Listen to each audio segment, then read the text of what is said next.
We'd like to hear from you. Email us at texasweek@klrn.org. You can also follow us on Facebook and Twitter. And now here's Rick Casey with tonight's Last Word.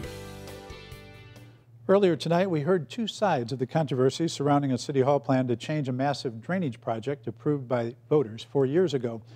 Among those objecting to the changes are the Sisters of Charity of the Incarnate Word, who set up a nonprofit corporation to own and protect the land around the famous Blue Hole, the once massive spring at the heart of the San Antonio River headwaters.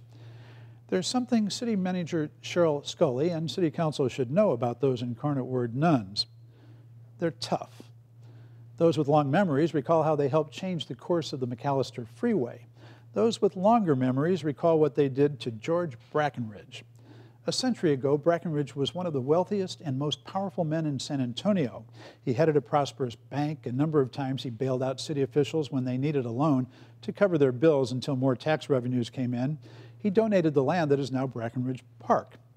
In the 1890s, he developed the modern city water system. And in 1897, he negotiated with a group of young French Sisters of the Incarnate Word to sell land for their new school.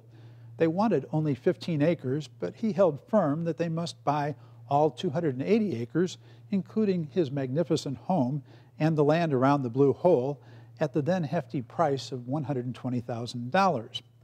All or nothing, he said. The sisters took a deep breath and signed the contract. Brackenridge then went off on a European trip. A Mason, he had little use for what he considered the repressive Catholic Church, and there was some suggestion that he expected the nuns eventually to default on their payments and enable him to repossess the land.